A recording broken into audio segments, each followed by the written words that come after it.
Videla nunca habló, es de los militares que tuvo la característica de nunca abrir la boca, pero a la vez eso ha sido una especie de metodología que empalman con lo que fue el proceso sistemático de exterminio de opositores en Argentina. Fíjense que al no hablar ocurre una especie de paradoja, que es que cantidad de gente celebra o se alegra por la muerte de un personaje que después podemos describir como muy siniestro, sobre todo por lo perverso que implicaba ese tema religioso, católico, de hombre moderado. Fíjense que en la época de la propia dictadura, Videla aparecía en los medios como La Nación o Clarín como el militar moderado, el sector democrático, hasta usaban la palabra democrático, frente a Macera, que era el más malo de los malos. La idea de la desaparición implicaba que nunca iban a poder ser juzgados porque tenían miedo, si fusilaban a la gente, si mataban a la gente, la única palabra que se me ocurre es por derecha, si la fusilaban oficialmente, tenían miedo de lo que podía llegar a decir el Papa.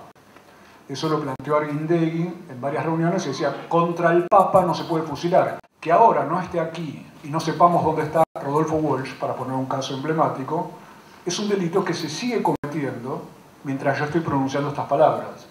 ¿Se entiende lo que quiero decir? Es un delito permanente.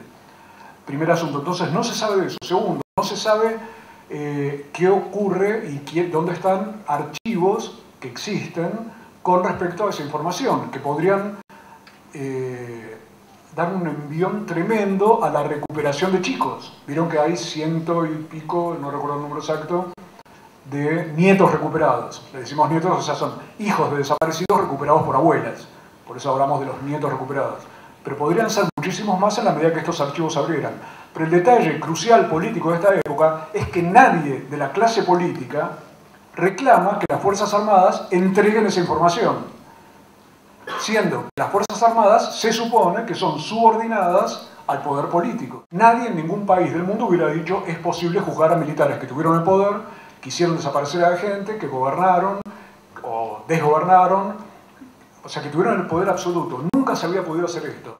En estos lenguajes que utilizamos creo que nunca deberíamos dejar de decir que fue una dictadura cívico-militar. Y eso incluye, por supuesto, a la cúpula de la Iglesia, que tenía alrededor de 120 obispos, de los cuales solo 3 eran los que no estaban de acuerdo con el llamado proceso de reorganización nacional. Estas palabras también indican lo que yo decía de la perversión de Videla, o sea, proceso de reorganización nacional, catolicismo. Él hablaba de derechos humanos muchísimo, daba conferencias sobre derechos humanos. Se dan cuenta que es la peor variante porque cuando uno encuentra esas palabras, lo que hacía era como engañar, era como el engaño llevado a un nivel estratosférico. Así como se está juzgando el pasado y se lo pudo juzgar, en el presente sigue habiendo casos de desapariciones ya no cometidas por militares o marinos o aviadores, sino por las policías que mantienen la misma metodología. A Julio López lo hizo desaparecer la policía, a estos chicos los hace desaparecer la policía.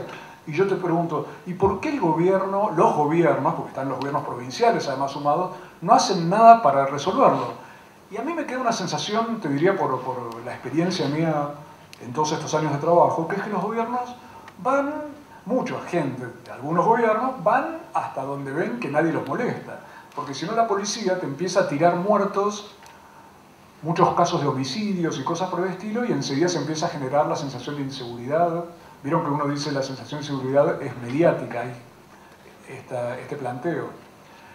Si yo en el diario Crónica te pongo un homicidio por día, y después lo paso por televisión y después sale en TN, y demás, yo le puedo echar la culpa a los medios, pero también la policía puede hacer eso y lo usa como un mecanismo de generar inseguridad. Y yo he visto cómo los políticos llaman diciendo qué les pasa y empiezan a negociar, y esto ha sido la historia argentina. ¿Cómo se hace para juzgar a un militar? Si tienen todo el poder, tienen las armas, tienen el prestigio, tienen a la iglesia, tienen a las empresas que financiaron ese golpe, tienen...